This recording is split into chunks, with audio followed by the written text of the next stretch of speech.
அத்தியாயம் 17. தீபக்கும் ரக்ஷித்தும் அதிதியின் பக்கத்து வகுப்பில் படித்தனர். இருவரும் மிகவும் நெருங்கிய நண்பர்கள். அதுவும் தீபக்கிற்கு ஏதாவது ஒன்று என்றால் அங்கு வந்து முதலாவதாக நிற்பவன் ரக்ஷித் தான். தீபக்கிற்கு அதிதியின் மேல் காதல் வந்தது. அதற்குள் அவள் விஷ்ணுவை காதலிக்கிறாள் என்ற செய்தி பரவி அவனுக்கும் தெரிய வந்ததால் நேரிடையாகவே அவளை கேட்டுவிடலாம் என்று ஒரு நாள் அவள் தனியாக இருக்கும் பொழுது அழைத்தான். அதிதி, உன்கிட்ட கொஞ்சம் பேசணும். நீ உண்மையிலேயே விஷ்ணுவை விரும்புறியா? நான் கேள்விப்பட்டது உண்மைதானா? இதை கேட்டு பெரிதாக சிரித்தவள் அவனையே திருப்பி கேட்டாள். எதுக்கு கேட்குற? எதுவா இருந்தாலும் நேரடியா கேட்கலாமே. எதுக்கு இப்படி சுத்தி வளைக்கிற?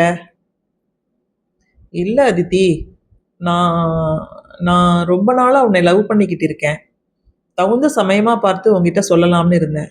ஆனா அதுக்குள்ள நீயும் விஷ்ணுவும் லவ் பண்றீங்கிற நியூஸ் பரவிக்கிட்டு இருக்கு. அதனால தான் உன்னையே கூப்பிட்டு கேட்குறேன். I really love you Aditi. To you love me? இதை கேட்டு ஏதோ பெரிய காமெடியை கேட்ட மாதிரி விழுந்து விழுந்து கண்களில் நீர் வர சிரித்தாள் அதிதி. உன் மூஞ்சிய கண்ணாடியில பார்த்துருக்கியாடா நீ? என்கிட்ட வந்து ஐ லவ் யூன்னு சொல்ற? இந்த ஜோக்கு தான் நான் இதுவரை கேட்டதுலேயே பெஸ்ட் ஜோக்கு. லவ் பண்றாராம். வாயை மூடிக்கிட்டு போயிடு. இல்லைன்னா இந்த ஸ்கூல் பூரா இந்த ஜோக்கை சொல்லி எல்லோரையும் சிரிக்க வைப்பேன். இதுக்கப்புறம் இந்த மாதிரியெல்லாம் சொல்லிக்கிட்டு என் பின்னாடி வரும் வேலை வச்சுக்காத. இதை கேட்ட தீபக்கிற்கு மனம் ஒடிந்து போனது. மிகவும் அவமானமாக உணர்ந்தவனுக்கு அழுகையாக வந்தது. ரக்ஷித்தை தேடி போய் அவனிடம் எல்லாவற்றையும் கொட்டினான். டே ரக்ஷித், அவ என்னை பார்த்து உனக்கு இருக்கிற மாதிரி எந்த ஃபீலிங்ஸும் எனக்கு உன் மேல இல்லைன்னு சொல்லியிருந்தா கூட பரவாயில்லடா, எனக்கு வருத்தமா இருந்திருக்காது. ஆனா உன் மூஞ்சிய கண்ணாடியில பார்த்திருக்கியாடா நீன்னு ரொம்ப திமிரா சொன்னாடா. அதான்டா என்னால தாங்க முடியல. எனக்கு இந்த ஸ்கூல்ல இருக்கவே பிடிக்கலடா. எங்க அப்பா கிட்ட சொல்லி வேற ஸ்கூல் மாத்தி போயிடவா? பைத்தியமாடா நீ? +2ல எந்த ஸ்கூல்ல உன்னை சேர்த்துப்பாங்க? அதெல்லாம் வேணாம், நீ இங்கேயே இரு. என்கிட்ட விட்டுடு, நான் பாத்துக்கிறேன், நீ கவலைப்படாத. இந்த ஒரு வருஷம் பல்ல கடிச்சிட்டு இந்த ஸ்கூல்ல இருப்பேன்டா. அதுக்கப்புறம் நான் சென்னையில இருக்கிற எங்க அத்தை மாமா வீட்டுக்கு போயிடுவேன். அங்கதான் படிக்க போறேன். எனக்கு இந்த ஊர்ல இருக்கவே பிடிக்கல. இந்த மாதிரி யாருமே எனக்கு சொன்னதில்லடா. எனக்கு ரொம்ப மனசு கஷ்டமா இருக்குடா ரக்ஷித். அன்றிலிருந்து அவன் ரக்ஷித்திடம் புலம்பாத நாளே இல்லை. எனக்கு ரொம்ப அவமானமா இருக்குடா என்று திரும்ப திரும்ப மனவேதனை பட்டவனிடம், ரக்ஷித், நீ கவலைப்படாதடா, நான் பாத்துக்கிறேன். இதுக்கு நான் கண்டிப்பா ஏதாவது செய்வேன். அது வரைக்கும் கொஞ்சம் பொறுமையா இரு. அவமானப்பட்ட நீ சந்தோஷப்படுற மாதிரி நிச்சயம் நான் ஏதாவது செய்வேன். நான் உன்னோட நண்பேன்டா. சொன்ன மாதிரியே தீபக் 12ஆம் வகுப்பு முடிந்தவுடன் சென்னையில் விஸ்காம் எடுத்து படித்து முடித்தான். இப்ப ஞாபகத்துக்கு வந்ததா?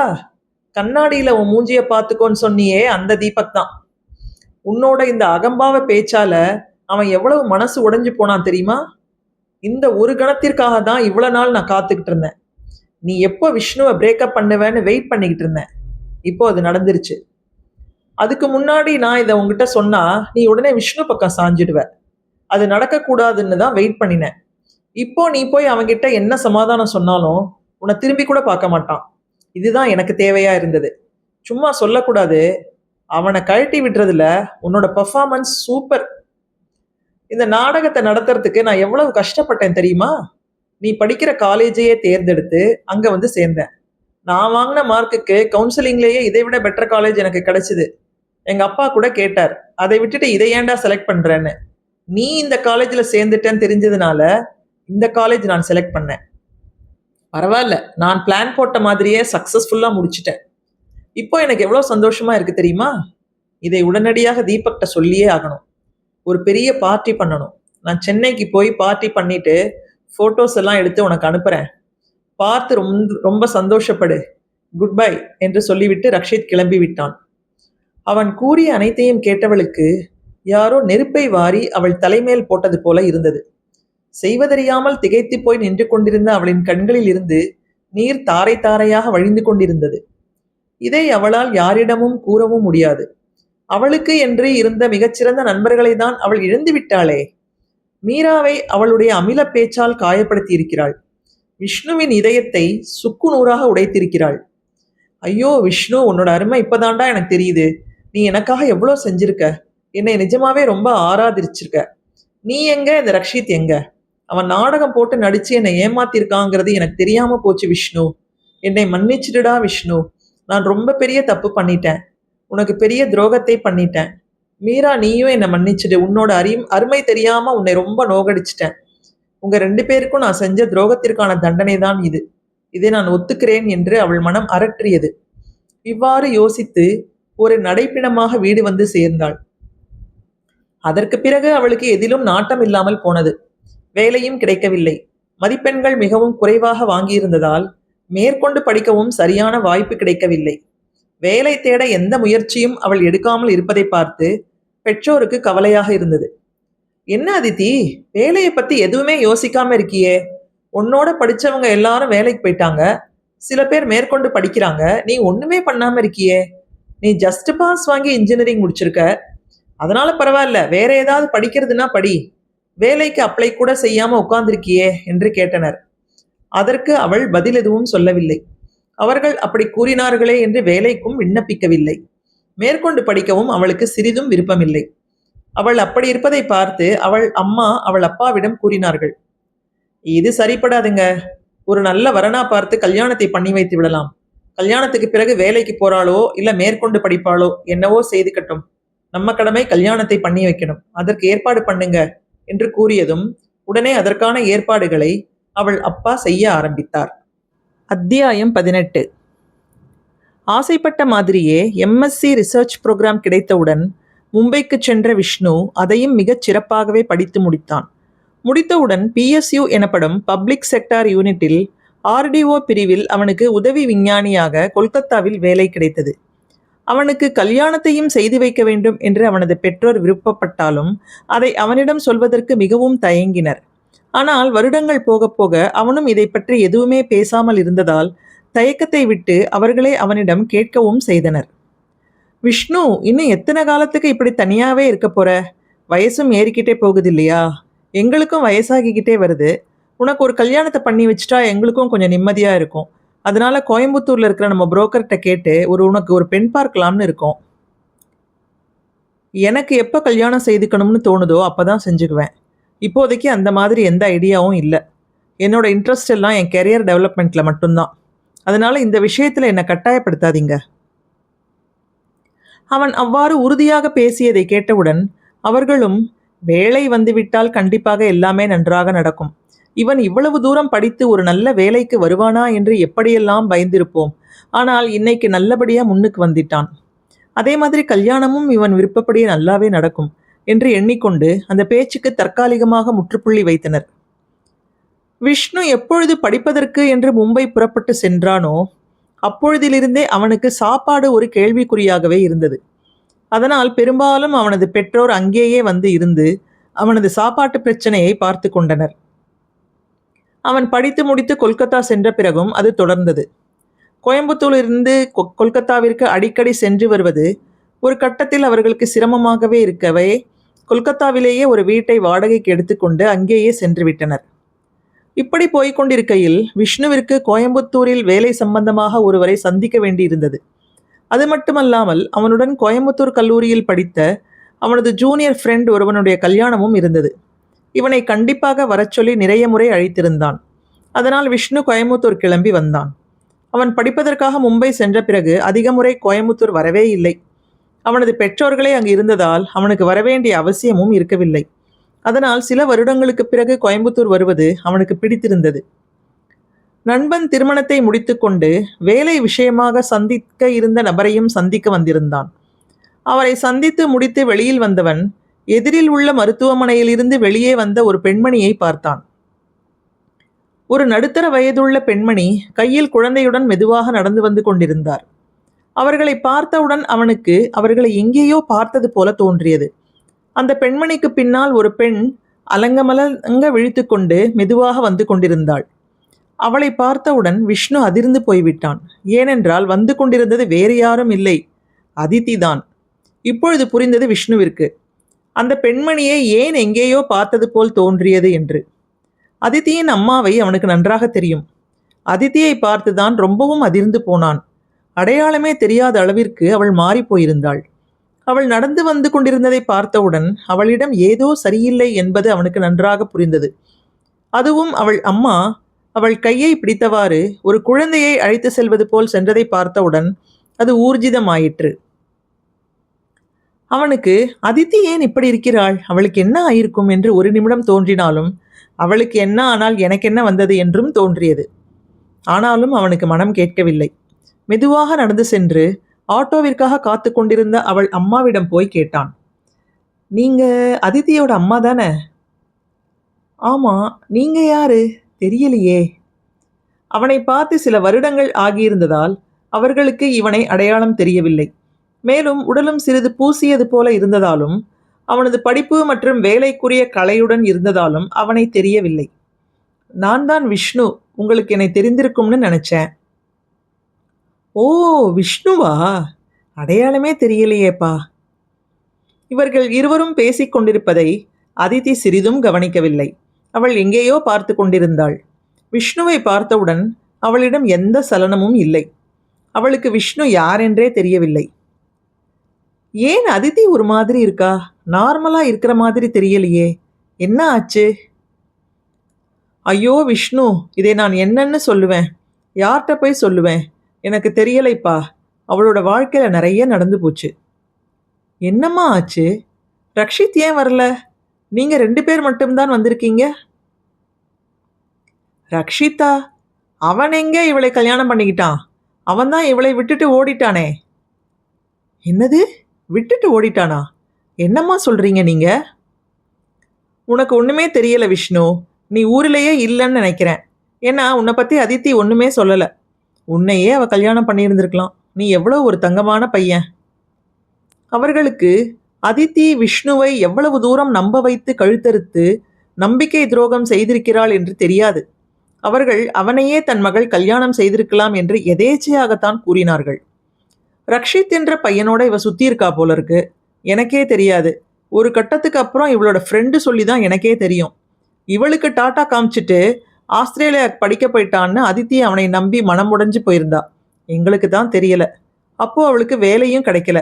மேலே படிக்கவும் அவள் முயற்சி செய்யல. இன்ஜினியரிங்கில் சரியான மார்க்கும் வாங்கலை. ஒரு பொறுப்புள்ள பேரண்ட்ஸ் வேற என்ன செய்வாங்க விஷ்ணு? அவளுக்கு கல்யாணத்தை பண்ணி வைக்கலாம்னு முடிவு பண்ணி மாப்பிள்ளை தேட ஆரம்பித்தோம். ஒரு நல்ல இடமும் கிடைச்சிது. பையன் ஒரு வகையில் எங்களுக்கு தூரத்து சொந்தமும் கூட. ஓரளவு நல்ல வேலையில் நல்லா சம்பாதிச்சுக்கிட்டு தான் இருந்தான். அதித்திக்கிட்ட கேட்டப்போ அவள் எதுவுமே சொல்லலை. உங்கள் இஷ்டம்னு சொல்லிட்டா. உனக்கு பிடிச்சிருக்கான்னு கேட்டப்ப கூட சரியான பதில் சொல்லலை. எல்லாத்துக்கும் உங்கள் இஷ்டம்னு தான் சொன்னான். கல்யாணத்தையும் ரொம்பவே நல்லா செஞ்சு கொடுத்தோம். கல்யாணத்துக்கு பிறகு 2 பேரும் நல்லா தான் இருந்தாங்க. பெங்களூரில் தான் இருந்தாங்க. 1 வருஷத்தில் குழந்தையும் பிறந்துச்சு. இவன் தான் அது. இவன் பேர் சிபி. ஒரு முறை கோயம்புத்தூர் வந்திருந்தப்போ சிபியை எங்கள்கிட்ட விட்டுட்டு 2 பேரும் காரை எடுத்துக்கிட்டு எங்கேயோ கிளம்பி போனாங்க. அப்போ தான் பெரிய ஆக்சிடெண்ட் ஆயிடுச்சு. மாப்பிள்ளை பையன் ஸ்பாட்லேயே செத்து போயிட்டான். அதித்திக்கு சிவியர் ஹெட் இன்ஜுரி ஆயிடுச்சு.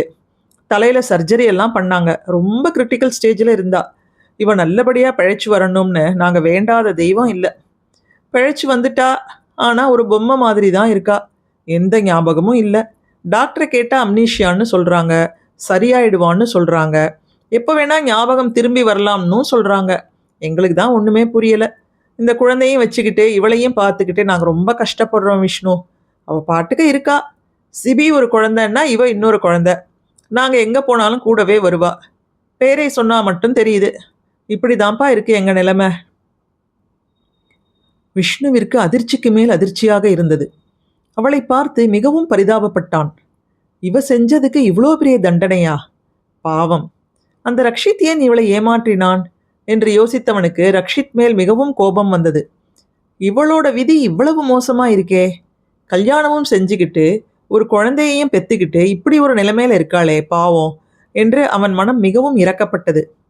ஒரு காலத்தில் அவளை ஆத்மார்த்தமாக நேசித்ததாலோ என்னவோ அவளது நிலைமையை பார்க்க அவனுக்கு மிகவும் பரிதாபமாக இருந்தது. அவளிடம் சென்று மெல்ல அவளை அழைத்தான். அதித்தி, என்ன தெரியுதா? நான் யாருன்னு தெரியுதா? ஒரு நிமிடம் அவனை உற்று பார்த்துவிட்டு, தெரியலையே, நீங்க யாரு என்று கேட்டாள். உன்னோட பேர் மட்டும் எப்படி கரெக்டாக தெரியுது உனக்கு? எல்லோரும் அப்படிதான் என்னை கூப்பிடுறாங்க. அதனால் அதுதான் என் பேர் போல இருக்குன்னு நினச்சிக்கிட்டு அப்படி கூப்பிட்டா நான் திரும்பி பார்க்குறேன். இதை கேட்டதும் அவனுக்கு மிகவும் கஷ்டமாக இருந்தது. அவள் அம்மாவை பார்த்து, இன்னும் அதே வீட்டில் தான் இருக்கீங்களா அம்மா என்று கேட்டான். ஆமாம், அதே வீட்டில் தான் இருக்கோம். எங்கள் வீட்டுக்காரர் ரிட்டையர் ஆயிட்டாரு. இவங்க 2 பேரையும் பார்த்துக்கிறது தான் எங்களோட முழு நேர வேலை. இவளால் எங்களுக்கு ஒன்றும் தொந்தரவு இல்லை. சாப்பாடு கொடுத்தா சாப்பிடுவா, மற்ற நேரத்தில் பேசாமல் இருப்பா. ஓகேம்மா, பார்த்துக்கோங்க. ஏதாவது உதவி வேணும்னா எனக்கு கால் பண்ணுங்க. என்னோட நம்பரை எழுதிக்கோங்க என்று அவர்களிடம் அவனது அலைபேசி எண்ணை கொடுத்தவன் அவர்களது முகவரியையும் கேட்டு வாங்கி கொண்டு கொல்கத்தா கிளம்பி சென்றான். அத்தியாயம் 19. வீடு திரும்பியவனுக்கு அதித்தியின் நிலையை எண்ணி மனம் மிகவும் பாரமாக இருந்தது. அவள் செய்தது பெரிய தப்புதான். என் வாழ்க்கையை பணயம் வைத்து அவளுக்கு ஒரு வாழ்க்கையை தேடிக்கொள்ள நினைத்தது பெரிய துரோகம்தான். ஆனால் இப்படி ஒரு தண்டனை அவளுக்கு தேவையில்லை. அவளால் அவள் பெற்றோர்களுக்கும் எவ்வளவு பெரிய வேதனை. அந்த சின்னஞ்சிறிய குழந்தை என்ன தவறு செய்தது? அவனை பெற்றவளுக்கு இது தன் குழந்தை என்றே தெரியாமல் இருப்பது எவ்வளவு பெரிய கொடுமை என்றெல்லாம் நினைத்து மிகவும் வேதனைப்பட்டான். தன்னால் இதற்கு ஒரு வழி கண்டுபிடிக்க இயலுமா என்று தன்னைத்தானே கேட்டுக்கொண்டவனுக்கு ஒரே ஒரு வழி புலப்பட்டது. அது அவளை நானே திருமணம் செய்து கொண்டால் என்ன என்பதுதான். எனக்கு கல்யாணம் செய்து கொள்வதில் சிறிதளவும் விருப்பமில்லை. அதித்தியை கல்யாணம் செய்து கொண்டால் குறைந்தபட்சம் அந்த குழந்தையை என்னால் பார்த்து கொள்ள முடியும். அவளது பெற்றோருக்கும் நிம்மதி பிறக்கும். டாக்டர் கூறியபடி என்றைக்காவது ஒரு நாள் அவளுக்கு பழசெல்லாம் ஞாபகம் வராதா என்றெல்லாம் யோசித்தான்.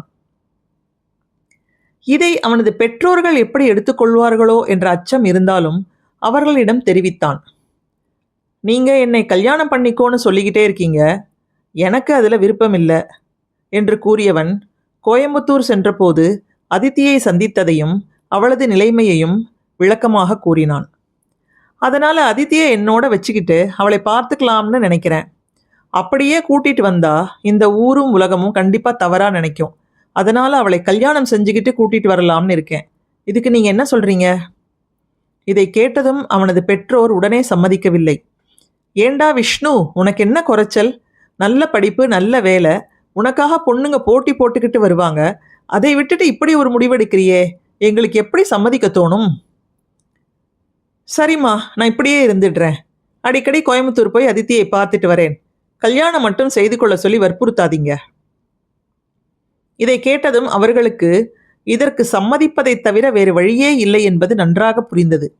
மேலும் அவன் கூறியபடி என்றாவது ஒரு நாள் அவள் குணமடைந்து விடுவாள் என்பதையும் நம்பினர். அதே சமயம் தங்கள் மகனை மிகவும் தவிக்கவிட்ட ஒருத்திக்காக அவன் இவ்வளவு தூரம் இறங்கி வந்து அவளுக்கு இப்படி ஒரு உதவி செய்ய முன்வருவதை குறித்து கோபமும் வந்தது. அதை அவனிடமே கேட்கவும் செய்தனர். எல்லாத்தையும் மறந்துட்டியா விஷ்ணு? உன்னை எவ்வளவு தூரம் தவிக்க விட்டா அந்த பொண்ணு? உன்னோட ஒரு வருஷத்தையே முடக்கி போட்டாளே, அதெல்லாம் இப்போ உன் கண்ணுக்கு தெரியலையா? அவளுக்காக ஏன் இப்படி ஒரு முடிவெடுக்கிற? நீங்க சொல்றது முற்றிலும் சரி, நான் ஒத்துக்கிறேன். அவள் என்னோட உணர்ச்சிகளோட விளையாடி இருக்கக்கூடாது. அவளது தேவைக்காக மட்டும் என்னை உபயோகப்படுத்தியது பெரிய தப்பு. ஆனால் இதெல்லாம் சில வருஷங்களுக்கு முன்னாடி நடந்தது. அப்போது மென்டல் மெச்சூரிட்டி அவ்வளோ இருந்திருக்காது. மேலும் அவளோட இந்த நிலைமை மிகவும் பரிதாபத்துக்கு உரியதாக இருக்குது. தான் யார் என்பதே தெரியாமல் இருக்கிறது எவ்வளவு கொடுமை. அவங்க அம்மாவை பார்க்கும்போது ரொம்ப கஷ்டமாக இருக்குது. அந்த சின்ன குழந்தையையும் பார்த்துக்கிட்டே இவளையும் பார்த்துக்கிறது எவ்வளவு கஷ்டம். கொஞ்சம் யோசிச்சு பாருங்க. இந்த மாதிரி ஒரு முடிவு எடுக்க யாரும் முன்வர மாட்டாங்க. அவன் சொன்னதை கேட்டவுடன் அவன் பெற்றோருக்கு மிகவும் பெருமிதமாக இருந்தது. தன் மகனுடைய இப்படிப்பட்ட பெரிய மனதை நினைத்து மகிழ்ச்சியாகவும் இருந்தது. விஷ்ணு, உன்னோட இந்த மனசுக்கு கடவுள் எப்பொழுதும் உன் கூடவே இருப்பாருடா. நீ என்னெல்லாம் நினைக்கிறாயோ அதையெல்லாம் நடத்தி கொடுப்பாருடா. உன் மனசுக்கு அந்த பொண்ணுக்கு சீக்கிரம் சரியா போய் நீங்கள் 2 பேரும் நல்லா இருப்பீங்கடா என்று ஆசீர்வதித்தனர். இதை கேட்ட அதித்தியின் பெற்றோருக்கோ நாம் என்ன கனவு கண்டுகிட்டு இருக்கோமா, இல்லை இதெல்லாம் நிஜம்தானா என்ற ஐயப்பாடு தோன்றியது அவர்களுக்கு. விஷ்ணுவின் கைகளை இறுக பற்றி கொள்வதை தவிர வேறு எதுவும் பேச முடியவில்லை. கண்கள் கண்ணீரை சொரிந்தன. வாயில் வார்த்தை வரவில்லை. விஷ்ணுவிற்கு அவர்களது உணர்வு நன்றாக புரிந்தது. அவர்களின் கைகளை பற்றி கொண்டு ஆறுதல் கூறினான். அதன் பிறகு ஒரு கோவிலில் மிகவும் எளிமையாக அவர்களது திருமணம் நடைபெற்றது. திருமணம் முடிந்து அதித்தியையும் சிபியையும் அழைத்து கொண்டு கொல்கத்தா திரும்பினர். அங்கே சில வருடங்கள் இருந்தனர். அதன் பிறகு அவனுக்கு சென்னைக்கு மாற்றல் கிடைத்தது. அவனுடைய பெற்றோர் பலமுறை மாற்றல் கிடைக்காதா என்று அவனை கேட்டுக்கொண்டே இருந்தனர். அவர்களுக்கும் தமிழ்நாட்டில் எங்கேயாவது ஒரு இடத்திற்கு மாற்றல் கிடைத்தால் நன்றாக இருக்கும் என்றுதான் தோன்றியது. அதன்படி சென்னைக்கு மாற்றல் கிடைக்கவே மிகவும் சந்தோஷமாக சென்னைக்கு வந்தனர். அதித்தி மற்றும் சிபியை கவனித்துக் கொள்வதற்கும் அவனுடைய அம்மாவிற்கு கூடமாட உதவி செய்வதற்கும் முழுநேர பணிப்பெண் ஒருத்தியையும் ஏற்பாடு செய்தான்.